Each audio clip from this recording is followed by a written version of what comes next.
The Death Penalty Debate, as presented to you by Rachel DeLeon. The forms of execution have changed since the ages of stonings and live burnings, improving their effectiveness and lessening their inhumane and cruel nature, or at least, that's what they want you to think.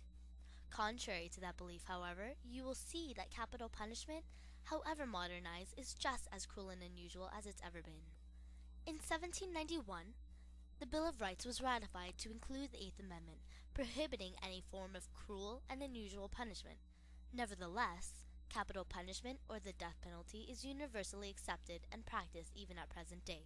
The map shown here is color-coded to indicate those states which have and do not have the death penalty. Those which are red represent the states which impose death by lethal injection, and those which are gray represent the states which have no death penalty. On March 28, 2008, 2 letters were sent to the California Commission on the Fair Administration of Justice, one from members of the law enforcement community and the other from judges, raising concerns about the state's death penalty. 30 law enforcement officers, including current and former prosecutors, police chiefs, and other officers, signed a letter stating that California's death penalty is broken.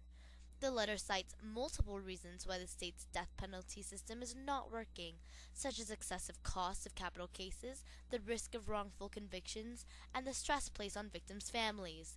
The signers noted, by pursuing life without parole sentences instead of death, resources now spent on the death penalty prosecutions and appeals could be used to investigate unsolved homicides, modernize crime labs, and expand effective violence prevention programs.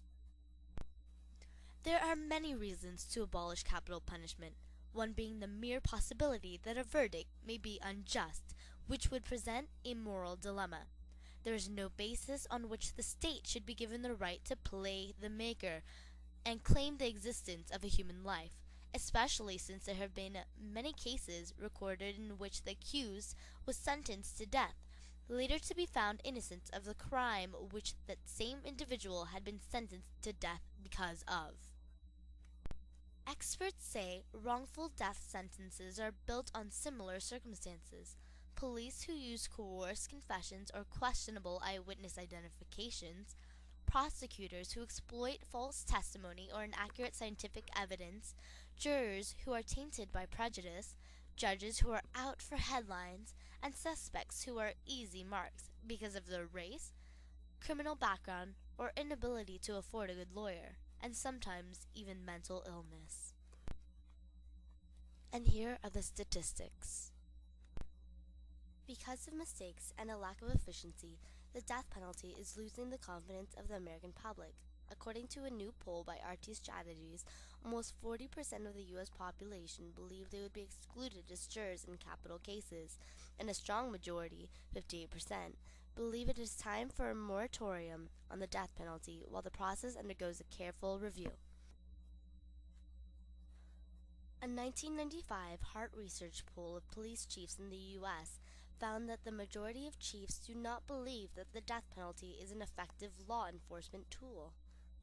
In fact, when asked, police chiefs placed reducing drug abuse and better economy and jobs top ranking among the priorities, far above expanding the death penalty. Public support for the death penalty drops to below 50% when voters are offered alternative sentences.